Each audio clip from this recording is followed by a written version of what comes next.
You, at this meeting, weren't you just a high school grad and a janitor? I can't believe someone with such a low education even got hired here, let alone think you have a seat at this meeting. Plus, I think there's one seat missing. Your attendance must be a mistake. I attend the meeting at my new job. The elite section chief, who is already there, sneered at me condescendingly. However, I never said I was under you. And if there's a missing seat, it's because you weren't invited to this meeting. He seemed unaware of why I'm here. I am Mike Thompson. I'm 34 and work for a community-based cleaning company. This job might not be well regarded in general, but in reality, there are new discoveries every day, and it's fulfilling. The points are how to clean efficiently and how to make things even cleaner. I always think about that, trying various methods. While trying out different techniques, I've even customized my cleaning tools, and recently, I've started dabbling in DIY. Actually, not just the tools, but I often find myself thinking about the detergents themselves, like it'd be great if it was like this, or I wish there was an ingredient that could tackle this kind of stain. But honestly, I'm too scared to actually experiment, and I can't take responsibility for it, so I just jot down my ideas in a note. The cleaning work itself is well received, and sometimes clients specifically request my services. With a knack for tidiness and a passion for organization, I work joyfully, resulting in assignments from various clients. From pristine offices where one would wonder what even needs cleaning, to places that might as well be called hoarders' houses, I went wherever called.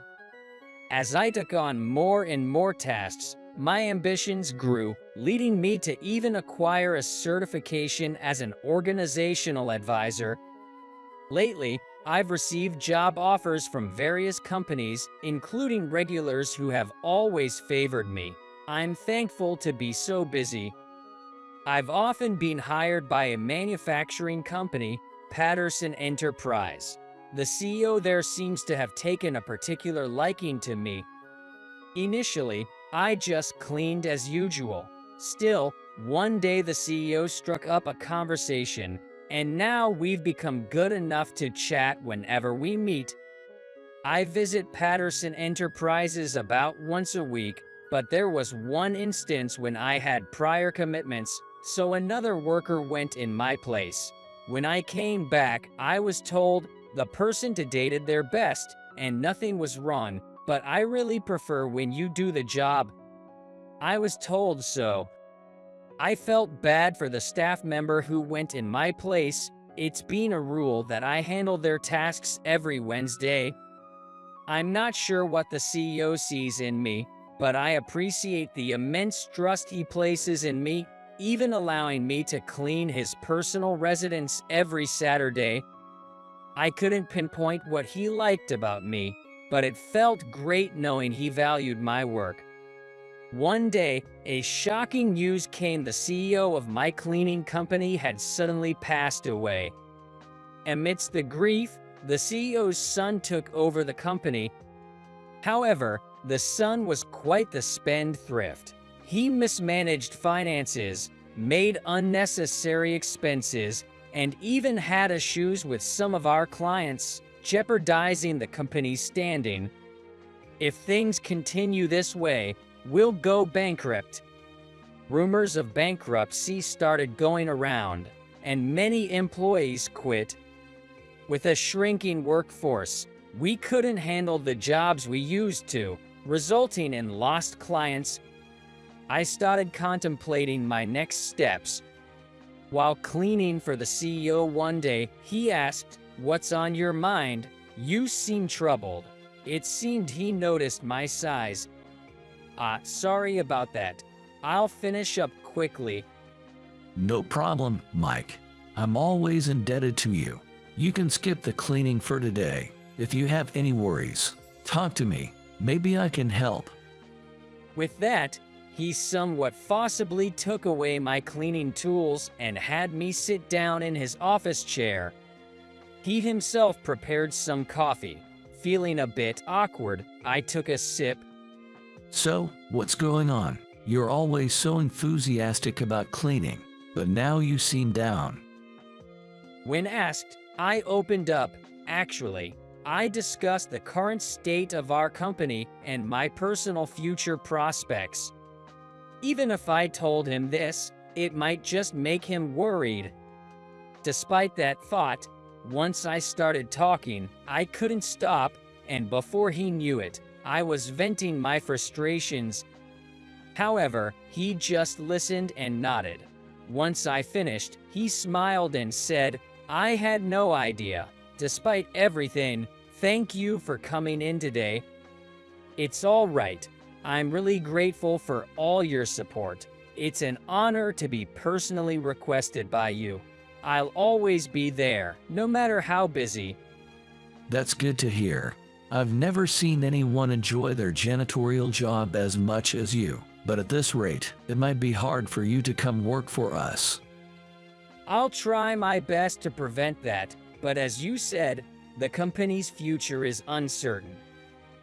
I might need to consider looking for a job at another cleaning company. Just as I thought this, he suddenly said, Mike, if you're open to it. Yes. How about working for us directly? I was taken aback. This felt like I was being headhunted for the first time in my life.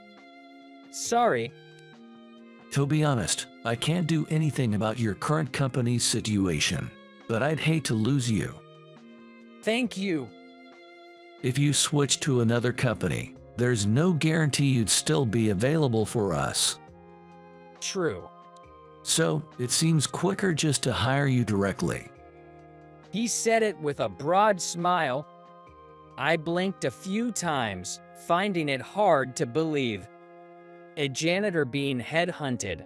Never heard of that before. But looking into his eyes, I knew it wasn't a lie. And this man wasn't one to deceive. How about starting tomorrow? Calling his secretary, he informed her he was hiring me. She gave a quick glance at me and nodded in agreement. It seemed he was serious. Well, starting from tomorrow might be a bit tough. I have other clients I'm committed to as well. Oh, I figured as much. Sorry for rushing you like that. No problem. But for me, the sooner the better. When you get back today, can you talk to your boss right away? And if everything's settled, let me know ASAP. Saying this, he handed me a business card with his cell phone number on it. Are you really hiring me? Of course. You know I've taken a liking to you. I want to keep working with you in the future. Thank you. And just like that, I landed a new job surprisingly smoothly. It was 2 weeks after being headhunted by the CEO. I left my job at the cleaning company and joined Pedersen Enterprises. Today is my first day there. While feeling nervous, I checked for any dust or stains on the suit I wore and straightened the collar. This suit is actually a hand-me-down from the CEO. After graduating from high school, I immediately joined a cleaning company and never really had a chance to wear a suit. All I had was one for job interviews. When I thought that it might not be appropriate to wear a suit I bought more than 10 years ago in my 30s, the CEO said, I bet you haven't had many chances to wear a suit, have you?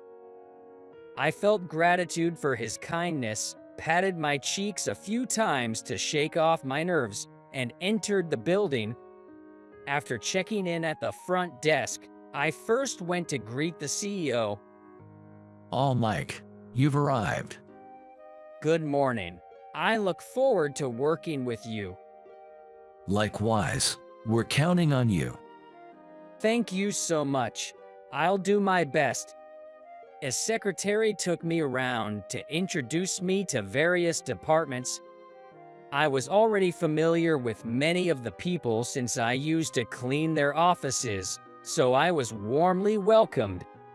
Finally, I went to the product planning department, where I'd be working, and introduced myself. I'm Mike Thompson. It's a pleasure to work with you all. Feeling a bit nervous, but glad that everyone welcomed me warmly, I noticed there was one empty seat. Whose desk is that? Oh, that's Bill's desk. He's in a meeting this morning and isn't here right now. I see. A woman from the planning department told me this, and I nodded. I remembered that I was supposed to attend that same meeting. I quickly asked for the meeting room's location and headed there. Fortunately, it hasn't started yet, and only one man is present. He must be Bill. I need to greet him properly. You're Bill, right? Sorry for the late introduction. My name is Mike Thompson, and I've been assigned to the product planning department. Weren't you the lowlife who was cleaning our office just until last week? Why are you here? Bill cut me off, attacking with his words. I was instructed by the CEO to attend this meeting, so here I am. You attend this meeting? Weren't you just a high school graduate who was a janitor? It's unbelievable that someone with such a low education was even hired by this company. And you think you have a seat in this meeting? There's exactly one seat missing. That means there isn't a seat for you. Bill aggressively approached me, almost grabbing my collar. I scratched my head, wondering how to respond. First of all, that seat is mine, so I'll definitely be attending the meeting, Bill. I did say I was part of the product development team, but I never said I was under you. Also, you don't need to attend this meeting. That's why there's the exact number of seats. What? Not under me? That can't be right. Bill, while saying this, looked at the nameplate I pointed to. What? What's going on here?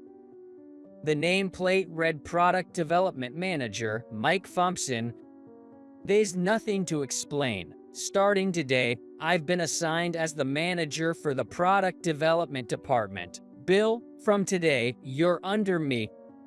No way. That's impossible. Bill's face turned bright red as he angrily threw my nameplate on the floor. At that moment, the conference room door opened and several executives began to gather. Mike, it's your first day? Right. Good to have you. You're early. We're all looking forward to working with you. They all warmly greeted me as they took their seats. Bill, breathing heavily with anger, looked lost and confused. Just then, someone picked up my fallen nameplate. CEO, good morning. It was the CEO who asked, Mike, did something happen? As he returned my nameplate, looking curiously between Bill and me. No, nothing at all. Well, why are you here? Well, It's past the start of the workday. We have a meeting to get to, so you should head back to his department. At the CEO's command, Bill muttered under his breath and left the room. Now, I believe most of you are already aware, but I'd like to introduce our new team member. As some of you may know, I've been assigned to the Product Development Department as of today. My name is Mike Thompson. It's a pleasure to meet all of you. Following the CEO's introduction, I introduced myself, and the executives gave a warm round of applause. He was responsible for cleaning our offices until recently. He's trustworthy and skilled. We hope he will fully utilize the knowledge and innovative ideas he's cultivated from his cleaning experience. That's why, when the product development manager position was vacant, we decided to promote him. It was my decision, but does anyone have any objections? No one raised any objections, and they all welcomed me as the new manager. I later learned that my predecessor, a female manager, had resigned due to childbirth. Bill, the current section chief, should have been promoted to that position, but his aggressive attitude had caused it to be postponed. His behavior escalated after the previous manager's resignation, and many complaints reached the HR department. However, I wasn't originally planning to take a managerial position. Even the CEO hadn't initially planned to hire me for this role.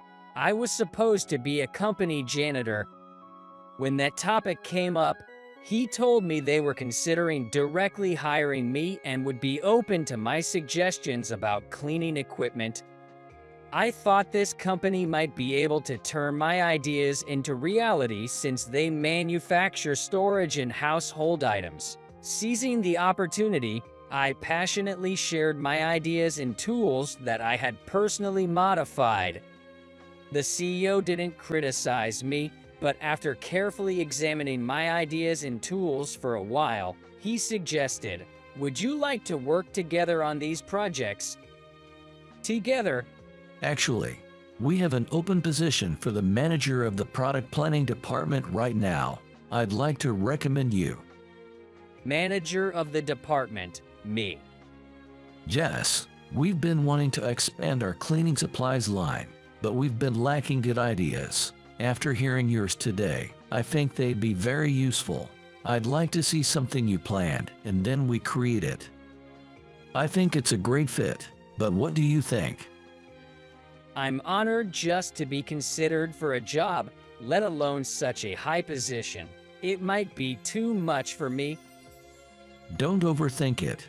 Even as the manager, you'll be planning with the whole team. I believe you're up to the task. Plus, as the department manager, you'll be the first to test out new cleaning prototypes, right? Prototypes of my designs, and I'd be the first to try them. Those were words I had been longing to hear. Overwhelmed, I finally agreed.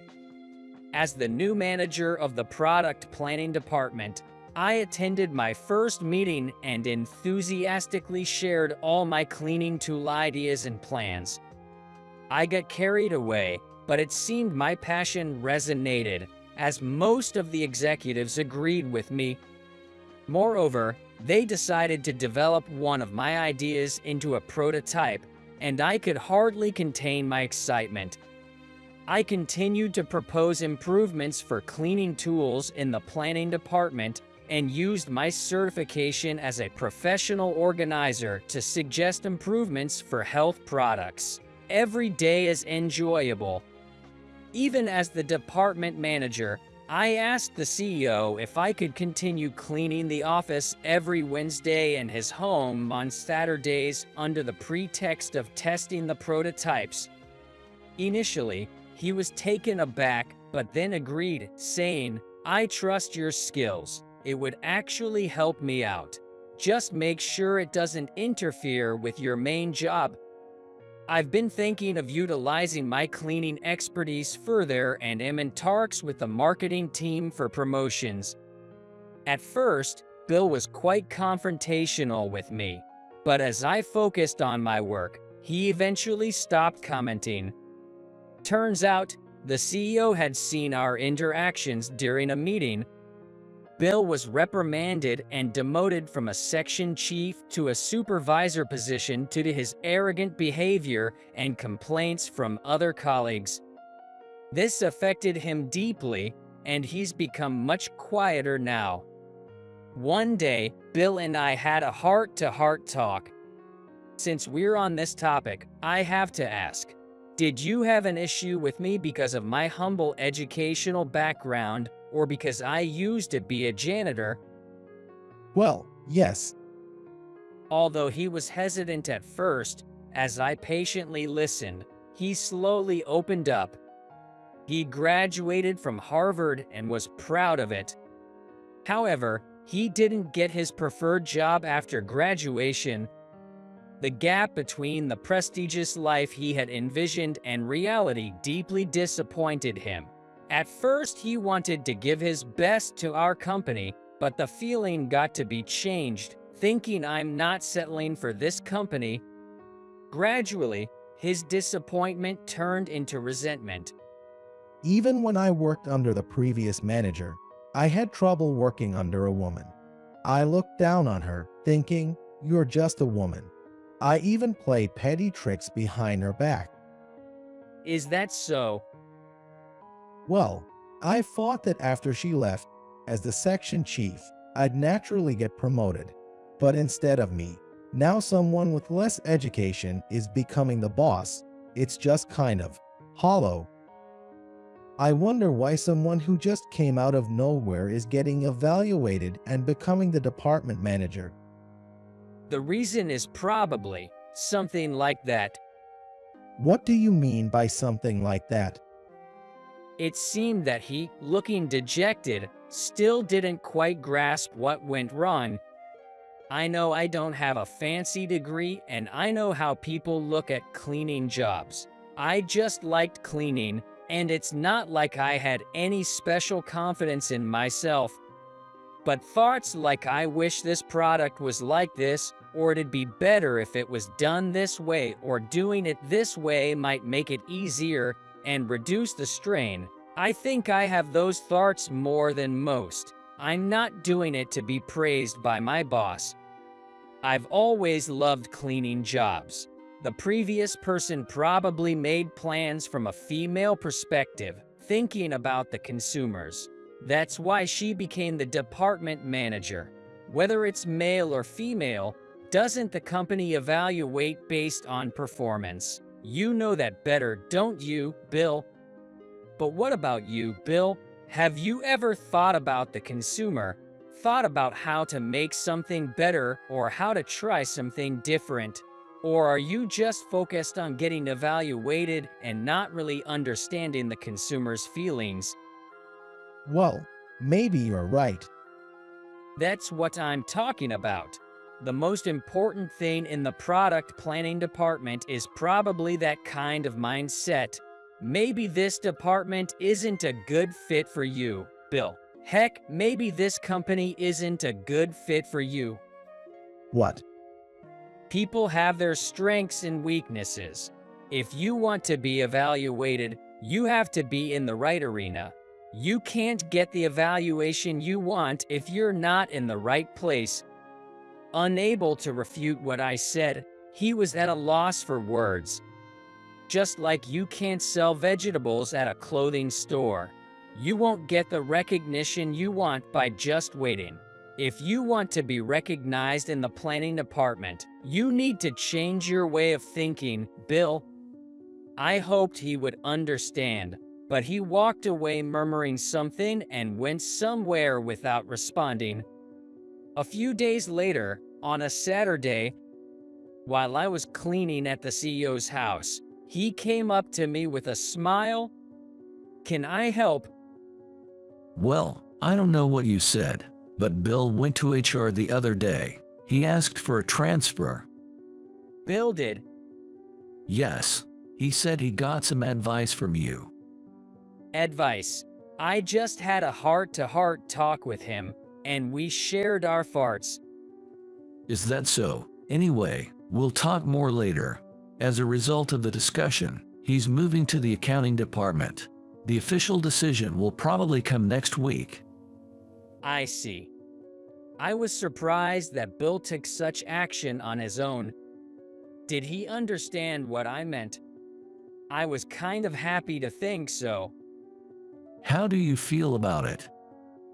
Well, he can be harsh and overbearing at times, but he's actually meticulous, fast, and accurate in his work. He's observant, and he might be a good fit. I hate to say it, but I think it's a lot better than the planning department. I couldn't help but laugh, and the CEO said, "I feel the same way," and laughed as well. Just as the CEO said, an official decision was made, and Bill was transferred. As expected, With Bill's meticulous and somewhat neurotic nature, he is much stricter in the accounting department. Some from other departments even complain about how difficult it is to deal with him. However, he seems to be enjoying his work, showcasing his skills in the process. He is appreciated in the accounting department. Although he still has a bit of an overbearing nature, he stopped making unnecessary remarks or expressing frustration without reason. It seems that the accounting department is indeed a better fit for him, and I was relieved. It's really important to be in the right arena, isn't it? Exactly. You're doing great in your current position, and as the person who promoted you, I'm proud.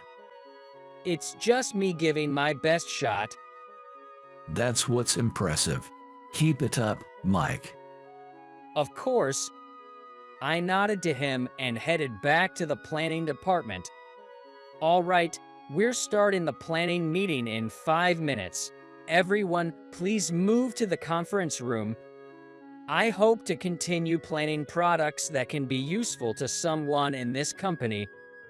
That's what I felt strongly